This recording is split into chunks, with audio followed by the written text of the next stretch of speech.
하나님의 말씀 또 보도록 하겠습니다.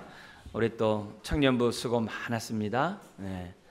여러분들 많은 관심 또 사랑 속에 기도해 주시고 또 이렇게 격려해 주시면 고맙겠습니다.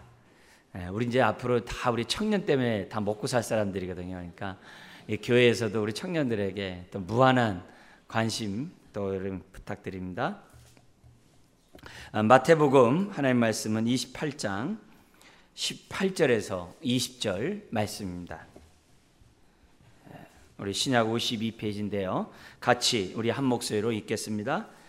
예수께서 나와 말씀하여 이르시되 하늘과 땅의 모든 권세를 내게 주셨으니 그러므로 너희는 가서 모든 민족을 제자로 삼아 아버지와 아들과 성령의 이름으로 세례를 베풀고 내가 너희에게 분부한 모든 것을 가르쳐 지키게 하라. 볼지어다 내가 세상 끝날까지 너희와 항상 함께 있으리라 하시니라. 아멘. 우리 베트남 사역하시는 이사야 선교사님 교회 이제 3년째 방문, 3년 만에 방문하신 거라고 합니다. 또 지금은 이제 청년부가 우리가 협력하고 있습니다만 우리 온 교인들 관심 가져주시고 또 기도해 주시면 고맙겠습니다. 우리 이사야 선교사님 나오셔서 말씀 증거하시겠습니다. 안녕하세요. 말씀 나누기 전에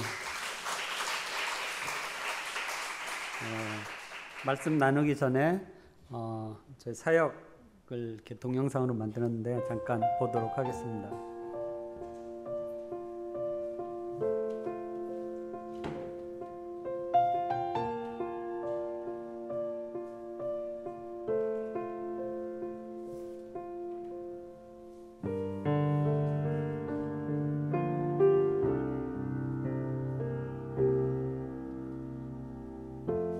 삶의 작은 일에도 그 마음을 알기 원하네. 그 좁은 길로 가기 원해. 나의 작음을 알고 그분의 크심을 알며 소망 그 깊은 길로 가기 원하네.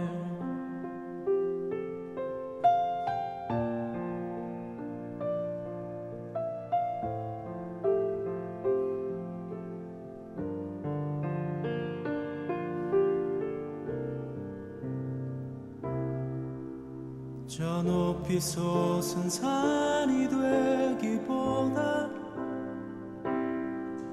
여기 오름직한 동산이 되길. 내가 아는 길만 비추기보다는 누군가의 길을 비춰준다면 내가 노래하듯이 또 내가 얘기하듯이 살길 난 그렇게 죽기 원하네. 삶의 한 절이라도 그분을 담기 원하네. 사랑 그 높은 길로 가기 원하네.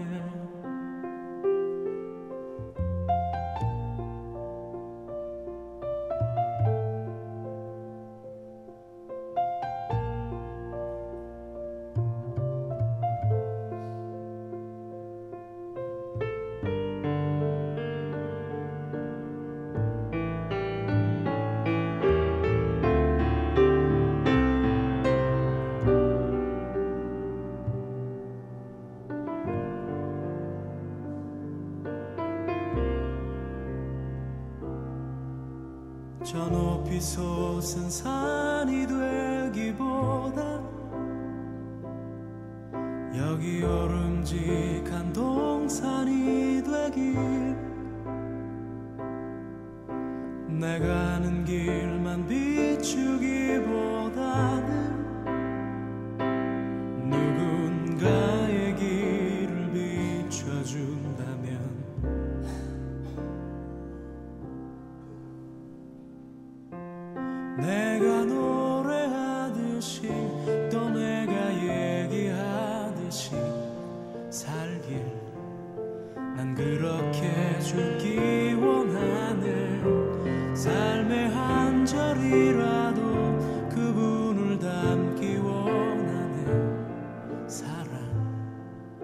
그 좁은 길로 가.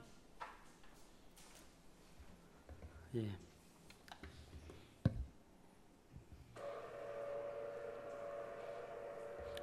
보신 영상 중에 뒤에 이게 교회 사역은 제가 하는 사역은 아니고 같이 제가 협력하는 사역이고요. 앞에 그 대학교 학생들 이렇게 많이 나왔죠. 홍방대학교하고 반인대학이란 두 개 대학에서 제가 학생들 대상으로 한국어 가르치면서 사역을 하고 있습니다. 오늘 우리가 마태복음 28장 말씀을 읽었는데요. 제목이 가라 세상으로입니다. 가라 세상으로. 옛날에 제가 선교사 갈 때쯤 한 20년 전쯤 이 복음송이 많이 불려졌었죠. 기억하시나요? 잘 모르시나 봐요. 가라 세상으로, 제목이 가라 세상으로인데 요즘 한국 교회가 세상으로부터 좀 이렇게 비난을 많이 받고 있잖아요. 우리가 아마 이게 너무 우리끼리만 잘 살아서 그런 것 같아요. 그러니까 그리스도인들이 교회 너무 모여서 예배하고 은혜 받고 세상에 가서 빛과 소금의 역할을, 소금이 돼야 되는데 아마 세상의 빛과 소금이 되기보다는 자꾸 교회 안에서 빛과 소금이 되려고 하다 보니까 세상에 그 비난을 받는 게 아닌가 생각이 들었습니다. 저는 선교사니까 교회 가면 맨날 선교 이야기만 해야 되거든요. 제가 선교 이야기 안 하고 다른 설교하면 목사님들 싫어하십니다. 그리고 끝나고 나면 왜 그 내가 해도 되는 얘기를 하냐고 그런 말씀 많이 하셔서 저는 이렇게 교회 갈 때마다 선교 이야기를 합니다. 그런데 이게 선교 이야기도 이렇게 하다 보면 똑같은 얘기 반복하면 이렇게 좀 하기 싫을 때 있거든요. 근데 오늘은 이제 새로운 관점으로 다른 교회에서 안 했던 새로운 관점으로 한번 선교 이야기를 나눠보고 싶습니다. 선교에 대한 정의는 우리가 선교사들은 뭐 선교지에 있으니까 또 선교를 하니까 선교에 대한 또 가기 전에 선교에 대해서 많이 공부를 하고 하니까 선교에 대해서 이렇게 기본적인 생각을 갖고 가는데 아마 성도님들이 교회에서 이제 후원하고 선교사님들 와서 선교 보고 듣고 하면서 선교가 저런 것이구나 이런 막연한 생각을 가지셨을 텐데 여러분들이 그동안 들으신 그 이야기를 가지고 선교가 뭘까를 한번 생각을 해보십시오. 그러면 대부분 선교사님들은 와서 선교 사역지 이야기를 많이 하니까 선교는 저런 선교사님처럼 저렇게 하는 게 선교구나라고 생각을 하실 수가 있습니다. 근데 선교는 그냥 여러분이 사는 관점에서 선교를 이야기하면 선교는 예수를 모르는 사람에게 예수를 알려주는 것입니다. 예수를 강요하는 게 아니고 때로는 이렇게 입을 열어 말로도 예수를 설명하고 때로는 내 삶을 통해서 예수를 보여주면서 예수를 알리는 것이 선교죠. 그러니까 선교라는 것은 존 파이퍼라는 목사님이 선교는 예배가 존재하지 않기 때문에 선교가 존재한다는 말씀을 하셨습니다. 그 말은 하나님을 예배하지 않는 사람들을 찾아가서 그러니까 하나님을 모르고 하나님을 예배하지 않는데 그 사람들을 찾아가서 그 사람들에게 말씀을 들려주고 그들이 하나님을 알고 하나님을 예배하도록 하는 것이 선교죠. 그러니까 여러분들의 삶 속에서 여러분이 때로는 가까운 이웃들에게는 말로 하나님을 말할 수도 있고 때로는 여러분의 삶을 통해서 하나님을 말할 수 있죠. 그래서 그분들이 하나님을 알고 하나님을 예배하도록 하는 것이 선교죠.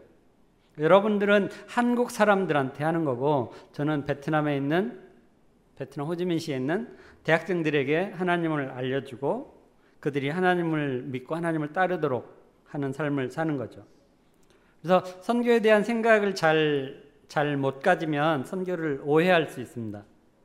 그래서 선교에서 우리가 이제 보통 오해하는 몇 가지가 있는데 그 몇 가지를 잠깐 나누도록 하겠습니다. 선교 그러면 먼저 뭐가 떠오르냐면 원주민, 그러니까 정글이 떠올라서 선교 그러면 정글로 가야 되는 거로 생각하고 있죠. 그래서 정글은 사람들이 많이 살지 않고 또 한국에 살던 사람은 정글에 가 사는 것은 어려운 일이기 때문에 그렇게 특별히 하나님 앞에 특별히 헌신된 사람들, 하나님이 특별히 뽑은 사람들만 선교사로 가는 걸로 생각을 할 수 있습니다. 그러나 제가 앞에서 선교에 대한 정의를 말씀드렸잖아요.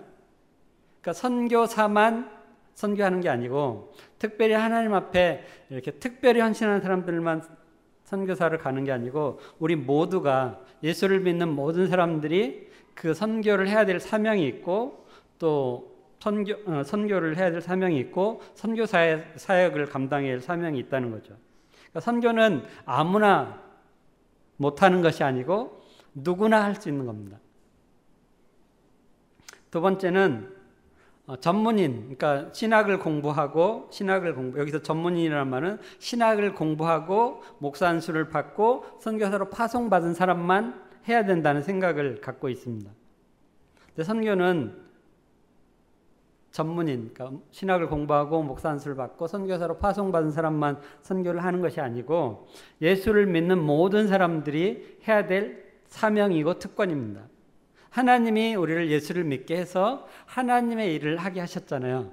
근데 하나님이 예수를 보내셔서 이 땅에서 모든 사람들을 한꺼번에 구원하실 수 있었는데 하나님의 일을 할 수 있도록 우리에게 기회를 주신 겁니다. 특별히 선교는 하나님이 하나님의 일을 우리와 함께 하고 싶으셔서 우리에게 말씀하신 거죠. 그러니까 우리가 선교를 한다 이 말은 하나님의 일에 참여하는 특권을 가지는 거다라고 말할 수 있습니다. 그다음에 세 번째는, 그러니까 첫 번째는 선교는 정글로 가는 거다라고 오해하는 거고, 두 번째는 선교는 전문인, 신학을 공부하고 목사 안수를 받고 선교사로 파송받은 사람만 하는 거라고 오해하는 거고요. 세 번째는 선교는 교회만 개척하는 거다라고 오해하는 겁니다. 그러니까 모든 사람들을 교회를 지어놓고 교회로 오라 이렇게 말하는 거라고 오해할 수 있는데 선교는 물론 교회 개척도 하지만 신학교에서도 가르치고요, 또 일반 대학에서도 가르치고요, 또는 어떤 분들은 이렇게 사업을 하면서 선교를 하시기도 하고요, 어떤 분은 카페를 열어놓고 선교를 하기도 하고요, 여러 가지 방법으로 선교를 합니다. 그러니까 교회를 개척하는 것은 선교사들의 최종 목표이지만 교회만 개척하는 건 아니죠. 여러 가지 방법으로 선교를 하고 그 결과물로 나왔을 때 교회가 개척되는 것이죠. 그다음에 네 번째 오해는 선교는 무조건 퍼주는 거다라고 오해하는 겁니다. 그래서 교육을 할 때도 무조건 도와줘야 되고 또 가난한 사람들을 무조건 도와줘야 되고, 그래서 선교사는 가서 무조건 주는 사람 입장에만 서야 된다고 오해하는 겁니다. 근데 선교에서 선교를 하다 보면 때로는 내가 주기도 하지만 때로는 현지인들로부터 내가 받기도 합니다. 그래서 주는 것과 받는 것이 잘 돼야 선교가 잘 이루어집니다. 다섯 번째 오해는 이 네 번째랑 비슷하게 돼서 자꾸 선교사가 주는 사람 입장에 서게 되면 어떤 생각을 갖게 되냐면 저 사람들은 나보다 못하기 때문에 내가 도와줘야 된다. 그러니까 내가 저 선교지 사람들로부터 뭔가를 받는다는 것은 나와 그 사람이 동등한 입장이 될 수 있거든요. 근데 선교사가 자꾸 주는 입장이 되고 하다 보면 내가 저 사람들보다 좀 우월하기 때문에 너희를 도와주는 거고 내가 너희로부터 뭘 받는 거는 아직 아니라고 이렇게 오해를 하는 거죠. 그래서 자꾸 그런 입장이 되면 선교사는 우월하고 현지 사람들은 열등하다는 그런 잘못된 생각을 갖게 되는 겁니다. 그런 이렇게 다섯 가지 오해를 우리가 선교에 대해서 오해를 할 수 있고요. 그다음 선교는 뭐냐? 우리 이제 마태복음 28장 우리가 읽었던 18절로 20절에 보면 선교가 뭔지를 잘 설명을 해주고 있습니다. 선교는 보냄을 받는 겁니다. 하나님이 우리를 보낸 거죠. 저는 베트남으로 보냄을 받았고요. 베트남 호지민시로 보냄을 받았고요. 여러분은 여러분의 가정으로 보냄을 받고 여러분의 학교로 보냄을 받고 여러분의 직장으로 보냄을 받는 겁니다. 그냥 내가 먹고 살기 위해서 직장을 가는 게 아니고 하나님께서 여러분을 선택하셔서 그 직장에 보내신 거고 그 직장이 여러분의 선교지가 되는 거죠. 또 학생들은 내가 공부를 잘 좀 못해서 어느 저기 지방에 있는 대학에 간 게 아니고 때로는 하나님이 나를 그 대학에 사역자로 보내신 겁니다. 그러니까 우리는 모든 그리스도인들은 하나님부터 보냄을 받은 사람들이죠. 그 보냄을 받은 사람들이 선교사죠. 그러니까 저만 선교사가 아니고 우리 모두가 선교의 일을 감당하는 선교사라고 생각을 해야 되고 그런 삶을 사는 것이죠. 그것이 선교적 삶을 사는 겁니다. 제가 아까 교회에 내려오다 보니까 이렇게 내려오는 계단 옆에 미셔널 처치 그림이 그려져 있잖아요. 여러분이 그 그림에 맞는 삶을 사는 것의 첫 번째가 내가 보냄받은 그곳에서 선교사의 역할을 감당하는 것입니다. 그것이 선교적 삶이죠. 그러니까 교회만 그 일을 하는 것이 아니고 여러분 각자가 여러분이 사는 그곳에서 선교적 삶을 감당하고 그런 분들이 모였을 때 교회가 선교적 교회가 되는 것이죠. 그러니까 우리가 교회에 모였을 때만 우리가 선교적 교회가 됩시다 이게 아니고 여러분 각자가 선교적 삶을 살고 그리고 같이 교회로 모였을 때 그 교회가 선교적 교회가 될 수 있는 것입니다. 근데 우리가 보냄을 받았는데 어디로 보냄을 받았는가? 아까 제가 이제 한국에서는 여러분이 직장이나 대학이나 뭐 이렇게 이웃에게 보냄을 받은 건데 구체적으로 이제 해외 선교지로 갔을 때 어디로 보냄을 받았고 내가 어디로 가야 되는가 한번 생각을 해볼 수가 있죠. 옛날에는 선교사들을 가르칠 때 어떻게 가르쳤냐면 내가 베트남으로 보냄을 받았다 이렇게 가르쳤습니다. 근데 제가 베트남에 이제 20년을 살았는데요. 제가 이제 베트남 인구가 한 9천만 정도 되는데 20년을 살면서 이제 9천만을 다 만날 수 없잖아요. 제가 만나는 사람들은 베트남 호지민시에 있는 대학생들 그리고 그 대학생들 중에도 호지민시의 대학이 한 40개 정도 되는데요. 대학생들이 한 20만 정도 됩니다. 근데 그 20만을 제가 다 만나는 건 아니잖아요. 제가 가르치는 홍방대학과 반인대학 학생들 그 두 대학 한국학과 학생들만 하면 한 500명 정도 됩니다. 그러니까 호지민시에서도 호지민시 인구가 1000만인데 1000만을 다 만나는 것도 아니고 그 1000만 중에 대학생이 20만이고 20만 중에 다 만나는 것도 아니고 그 두 대학이 합치면 학생들이 한 2만 명 정도 됩니다. 2만 명을 다 만나는 것도 아니고 그 중에 2만 명 중에 500명 저는 그 500명의 학생들을 위해서 보냄을 받은 거죠. 그러니까 제가 목표로 하고 그들을 위해서 기도하고 그들을 섬기는 대상은 500명의 학생들입니다.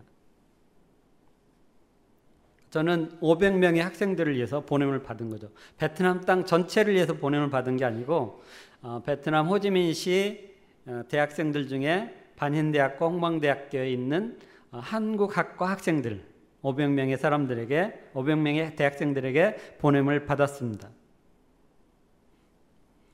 예수님이 그 말씀하셨죠. 그러므로 너희는 가서 모든 민족을 제자로 삼아 모든 민족에게 가라 그랬는데 그 민족이 그 나라에 있는 전체 민족이 아니고 내가 부름받은 특별한 어느 민족 또는 특별한 어느 대상의 어느 그룹의 학생들 어느 그룹의 사람들 그래서 호지민 베트남에 한 100명 정도의 선교사들이 있는데 어떤 사람들은 지방에 있는 사람들을 사역을 하고요. 어떤 사람들은 공단에 있는 사람들을 위해서 사역을 하고요. 저 같은 또 몇몇 선교사님들은 대학생들을 위해서 사역을 하고 그 자기 사역의 대상들이 바로 보냄을 받은 그들을 위해서 보냄을 받은 사람들이죠. 그래서 요즘은 이제 선교사를 보낼 때 분명한 사역을 할 수 있는 대상을 정하고요. 그다음에 그들의 문화 속으로 가라 말합니다. 그 나라 땅으로 가긴 하지만 지역이 아니라 호지민시가 아니라 호지민시에 있는 대학생들 가운데 가는 거죠. 대학생들 문화 속으로 가라 이렇게 말하죠. 여기서 문화라는 말은 같은 생활 방식 또 같은 언어를 사용하는 거죠. 그러니까 한국에도 많은 사람들이 있고 또 교회에도 어르신들과 청년들이 있죠. 근데 청년들과 어르신들이 조금 세대가 다르기 때문에 문화가 다를 수 있습니다. 그래서 특별히 저는 젊은 사람들을 위해서 호지민시에 있는 젊은 사람들을 위해서 보냄을 받았고요. 그래서 대학생들을 잘 이해해야 되고 젊은 사람들을 잘 이해해야 됩니다. 제가 처음에 갔을 때는 30대 초반이었기 때문에 대학생들과 잘 놀 수가 있었어요. 그들을 잘 이해할 수가 있었고, 근데 지금은 이제 20년이 지나서 지금 이제 대학생들, 저희 학생들이 저희 아들 또래들이거든요. 그래서 제가 그들과 같이 놀고 그들을 이해는 할 수 있지만, 머리로 이해하고 가슴으로 이해하지만 몸은 잘 못 따라갑니다. 그래서 현대에는 문화의 개념이 나이에 따라서 또 직업에 따라서 또 성별에 따라서 교육의 정도에 따라서 각각 달라집니다. 그래서 예를 들면 요즘에 제가 한국에 와서 이렇게 새롭게 배운 게 뭐냐면 유행하는 게 있더라고요. 아재 개그라고 혹시 아시나요? 아재 개그 모르시나요?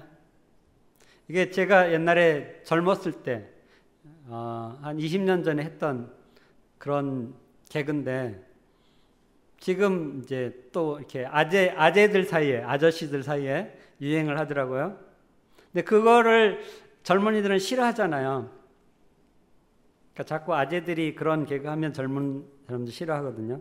왜냐하면 이렇게 문화가 다르기 때문에, 서로 생각하는 코드가 다르기 때문에 그렇죠. 그러니까 이제 한국의 젊은이들과 베트남의 젊은이들을 잠깐 비교를 해보면 한국의 젊은이들이 지금 많이 보니까 대학생들, 청년들이 많이 고생을 하더라고요. 왜냐하면 이제 대학을 졸업해도 취직이 어렵고, 그러니까 대학에 다닐 때 스펙을 쌓고 뭐 이렇게 어학연수도 하고 인턴도 하고 스펙을 쌓고 바로 취직이 되는 경우는 아주 좋은 경우고, 대부분 이제 또 졸업을 하고 취업 준비를 한다고 해요. 그래서 이제 취업 준비를 하는 동안 또 알바를 해서 생활을 해나가야 되고 막 그런 어려움들이 많이 있더라고요. 근데 베트남의 청년들은 이제 베트남이 이제 경제가 계속 성장을 하고 7%, 6%, 7% 성장을 하고 있어서 베트남 대학생들은 취직 걱정은 아직 안 하고 있습니다. 그러니까 졸업을 하면 거의 90% 이상이 다 취직이 되고요. 그다음에 이제 베트남 청년들과 한국 청년들이 대부분 청년들의 문화는 비슷하거든요. 근데 다른 거는 뭐냐면 삶의 방식이 좀 다르죠. 한국의 청년들은 그 취직의 어려움 때문에 굉장히 바쁘고 힘들게 살아가고요. 베트남의 청년들은 많은 여유 가운데 살아갑니다. 입는 거나 먹는 거는 비슷한 문화가 있고요. 베트남 청년들의 또 특징은 대부분 청년들이 오토바이를 탑니다. 한국의 청년들은 오토바이 타는 청년들이 별로 없잖아요. 근데 베트남의 대학생들은, 저희 제자들은 학교 왔다 갔다 할 때 어디 갈 때 다 오토바이 타고 다니기 때문에 오토바이 문화가 거기에 또 형성이 돼 있고, 그다음에 이제 또 오토바이 문화가 있지만 어떤 오토바이를 타느냐에 따라서 이렇게 쟤네 집은 부자구나, 쟤네는 좀 힘들게 살구나, 또 어려운 아이들은 또 자전거를 타는 아이들도 있고 뭐 그런 문화입니다. 그리고 또 베트남 청년들 문화 가운데 새롭게 이제 시작이 된 게 하나 있는데 뭐냐면 매운 라면을 먹는 문화가 있습니다. 매운 라면. 그래서 인도에 아주 매운 고추가 있더라고요. 그 고추를 가지고 이렇게 라면을 끓이는데 그 매운 정도가 고추를 하나 넣었을 때, 두 개 넣었을 때 해가지고 매운 정도가 0부터 7까지 있습니다. 그래서 이제 고등학생들이나 대학생들이 오후에 수업이 끝나고 나면 그 매운 라면 집에 가서 라면을 먹어보는데, 저도 이제 학생들하고 같이 가서 몇 번 먹어봤는데, 저는 제가 먹을 수 있는 정도는 어느 정도냐면 1입니다. 1. 매운 정도 1. 저는 그 이상은 못 먹겠어요. 너무 매워서. 근데 이제 그 매운 걸 즐기는 아이들은 매번 가서 이제 1부터 이렇게 먹어봅니다. 그러면 1, 그 다음에 가서는 2, 그 다음에 가서는 3, 그 다음에 가서는 4, 이렇게 계속 자기가 먹어보고 노력을 하는데, 그런 문화들이 지금 베트남 청년들 가운데 있습니다. 제 제자 중에 하나는 5까지 먹어봤대요. 5. 그래서 그게 엄청 맵거든요. 저는 원래 매운 거를 잘 못 먹지만 제가 이렇게 최대한 노력해서 먹는 게 이 정도는 할 수 있을 것 같아요. 근데 그런 이제 문화들이 좀 베트남 청년 문화 속에 있고요. 그래서 이렇게 문화 속으로 가라 이 말은 예수를 모르는, 그러니까 복음화가 덜 된 대상으로 가라 이런 말입니다. 저는 그래서 보냄을 받은 게 베트남 호지민시에 있는 대학생들 가운데 보냄을 받은 거죠. 그러니까 베트남이 복음화가 2% 정도, 그러니까 98%가 예수를 모르는 사람들이고요. 그 다음에 특별히 대학생들도 뭐 거의 전체 비슷한데 한 2% 정도만 예수를 믿는 상황이고, 그러니까 제가 처음에 20년 전에 그 대학에서 강의할 때는 대부분 한 30명 정도, 한 반에 30명 정도 되면 그 30명의 학생들이 예수를 믿는 사람이 한 명도 없었습니다. 근데 지금은 예수 믿는 사람이 조금 늘어서 이제, 그리고 한국어를 배운 학생들도 이제 많이 늘어서 한 학년에 2반씩 있습니다. 그러니까 50명에서 60명 정도 되는데 그 중에 예수 믿는 사람들이 한 3명, 4명 정도 되죠. 그만큼 예수를 믿는 사람들이 많이 늘었습니다. 그다음에 세 번째는 예수님이 제자를 삼으라 그랬죠. 제자를 삼아. 모든 민족으로 제자를 삼으라 그랬습니다. 제자라는 말은 그냥 어떤 지식을 가르치는 게 제자는 아니죠. 제가 학교에서 한국어를 가르치는데 그 한국어를 배우는 모든 저희 학교가 홍방대학교가 한 200명 정도 한국학과가 있고요. 그다음에 아까 반현대학교가 한 300명 정도 한국학과 학생들이 있는데 제가 그 학생들을 가르치지만 그 500명의 학생들이 모두 제 제자는 아니죠. 그렇죠? 그러니까 제가 지식을 가르친다 그래서 그 지식이 그냥 학생이고 선생이지 제자는 아니죠. 제자는 지식이든 어떤 사상을 함께 나누고 같이 생활함으로써 그 삶을 배우는 것이 제자입니다. 그래서 제가 이제 그 학생들을 지식을 가르치지만 그 학생들 중에 제 삶을 배우려고 저를 주기적으로 자주 찾아와서 만나는 학생들이 있습니다. 그런 학생들이 제 제자가 되는 거죠. 예수의 제자들도 우리가 예수의 제자를 삼는다 이 말은 성경을 잘 가르쳐서 지식을 가르치는 게 아니고, 물론 성경도 가르쳐야 되죠. 성경을 가르치면서 그 제자와 내가 같이 성경 말씀으로 말미암아 변화된 모습들을 보여주는 겁니다.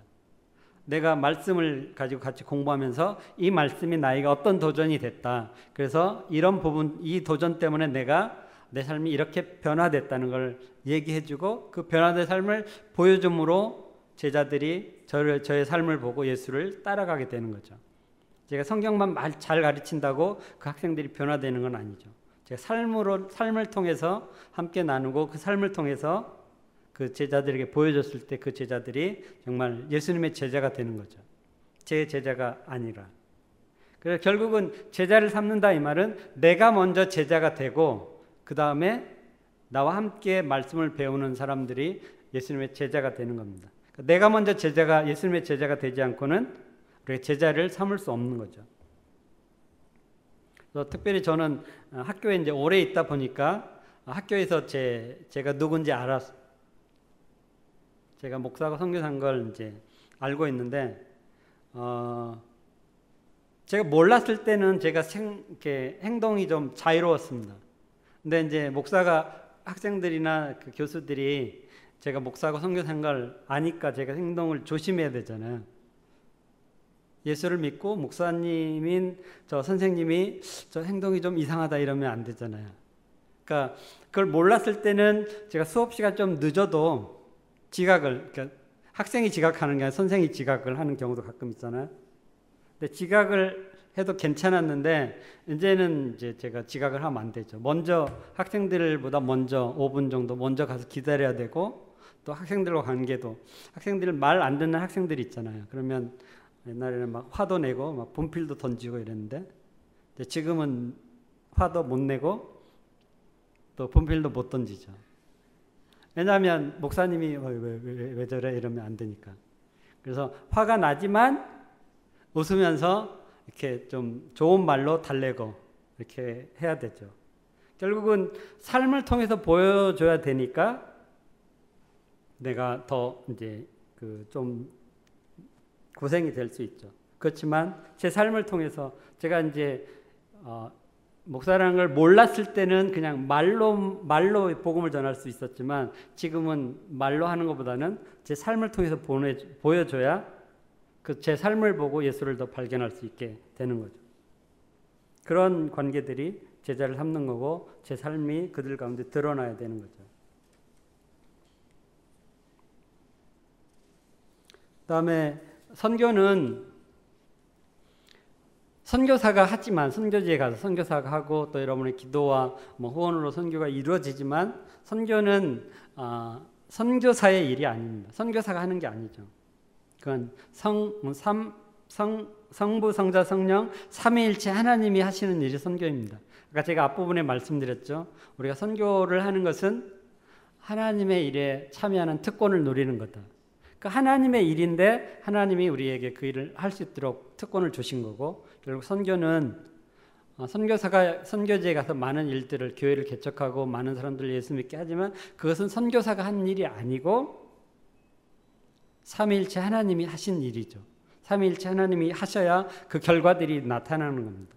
그래서 선교사가 아무리 내가 이렇게 했습니다라고 말해도 그것은 선교사가 하는 것이 아니고 삼위일체 하나님이 하신 일이라는 겁니다. 왜냐하면 거기 보면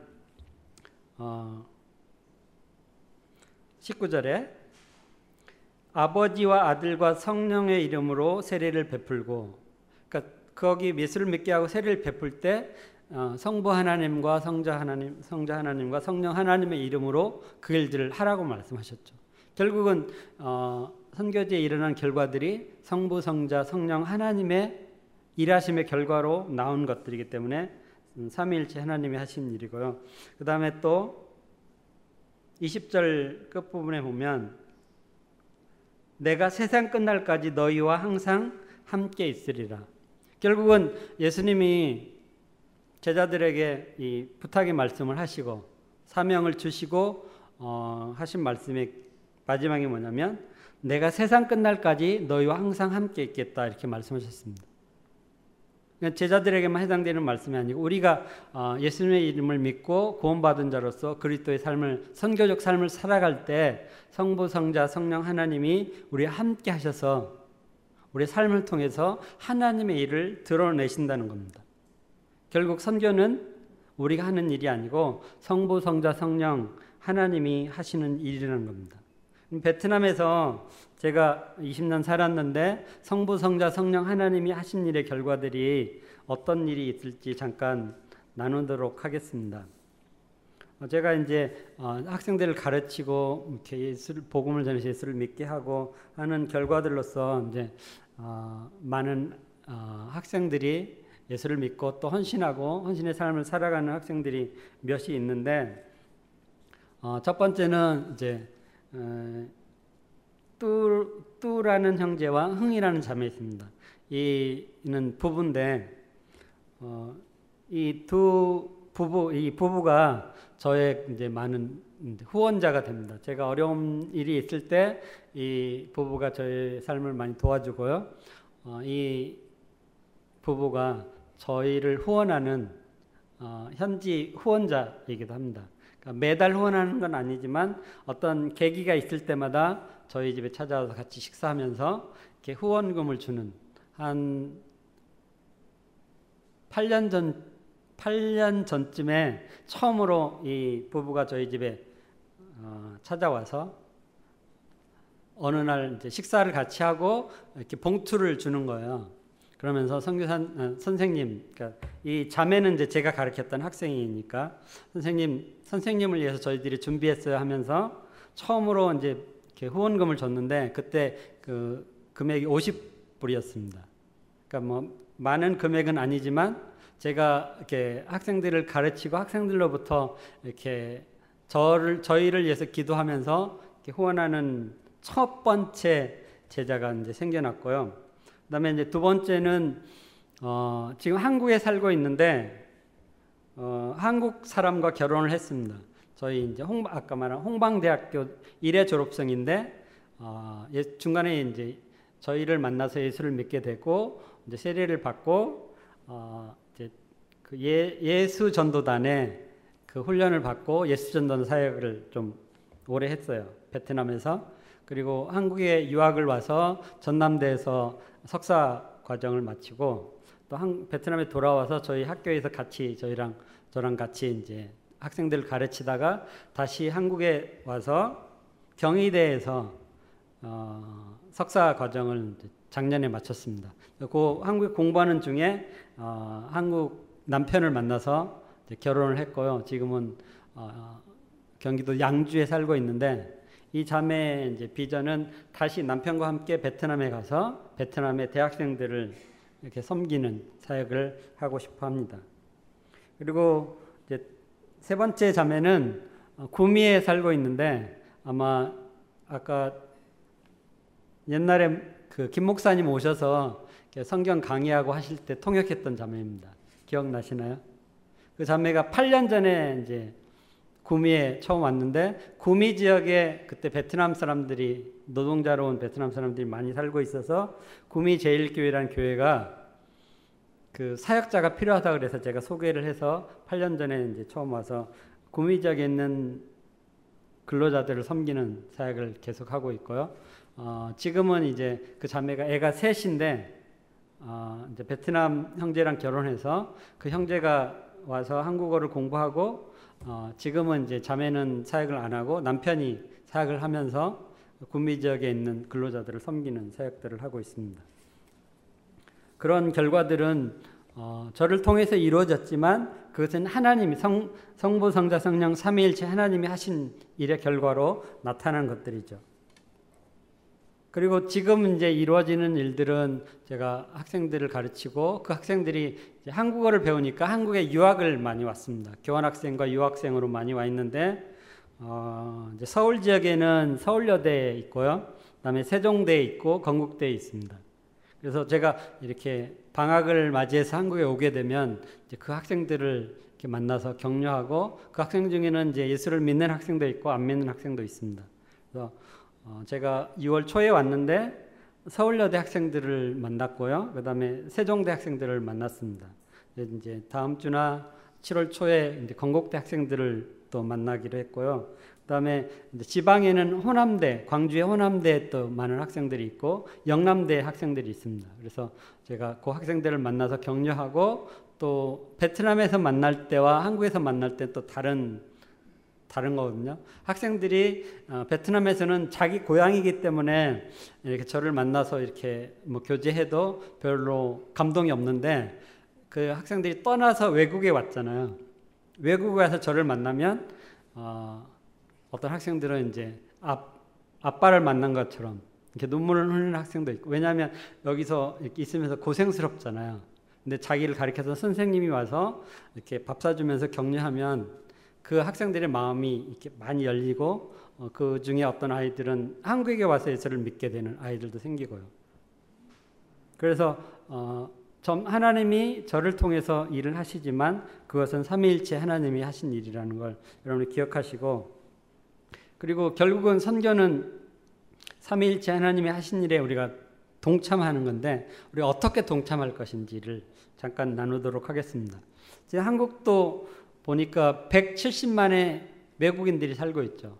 함께 살고 있는데 우리가 이제 더 이상 우리만 한민족만 사는 나라가 아니죠. 많은 외국인들이 함께 사는 다민족 국가가 점점 되어가고 있습니다. 하나님이 특별히 제가 생각할 때는 이 한국 땅에 많은 여러 나라 민족들을 보내주시고, 특별히 이제 같은 동포인 북한 이탈 주민, 세터민들이 많이 와 있잖아요.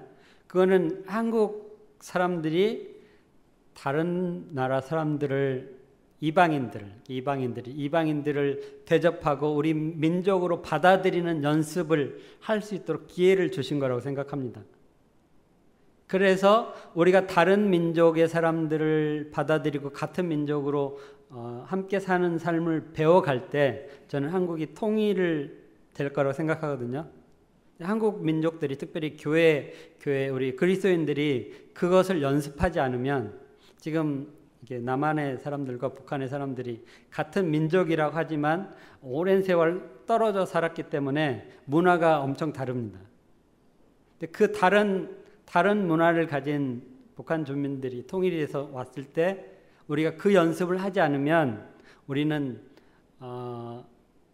굉장히 큰 어려움을 겪을 수 있습니다. 지금 우리가 마음의 준비 없이 외국인들을 맞아서 이렇게 고생하는 것처럼, 그러니까 지금 우리에게 하나님이 주신 기회를 잘 활용해서 이 땅에 와 있는 외국인들 잘 섬기고 그들을 우리 민족으로 대접하는 연습들을 할 때 하나님이 교회를 사용하시고 한민족에게 통일을 주실 거라고 생각합니다.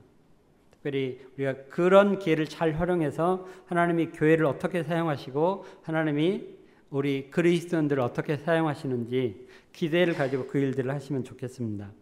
그래서 여러분들이 하나님이 우리를 선교사로 보내셨다고 생각하시고 또 하나님이 여러분들에게 기도할 기회를 많이 주셨으니까 기도하는 사람으로서 또 헌신된 사람으로서 그 선교적 삶을 통해서 그 하나님 삼위 하나님이 우리에게 말씀하신 선교에 동참하는 하나님의 큰 일에 동참하는 여러분들이 되시기를 주님의 이름으로 부탁드립니다. 기도하겠습니다. 하나님 아버지, 오늘 마태복음 말씀을 통해서 우리가 어떻게 세상을 향해 나갈 것인지, 또 하나님이 우리 민족 가운데 주신 그 많은 외국인들을 우리 마음에 품고 이방인들을 대접함으로, 우리 민족으로 대접함으로 이 땅에 하나님의 우리 민족의 소원인 통일이 이루어지는 과정들을 우리가 겪어갈 수 있도록 도와주시고, 특별히 우리 그런 선교적 삶을 통해서 삼위일체 하나님이 하시는 귀한 일에 우리가 동참하는 특권을 누리는 삶을 살게 하여 주시옵소서. 주님 감사하며 예수님의 이름으로 기도합니다. 아멘.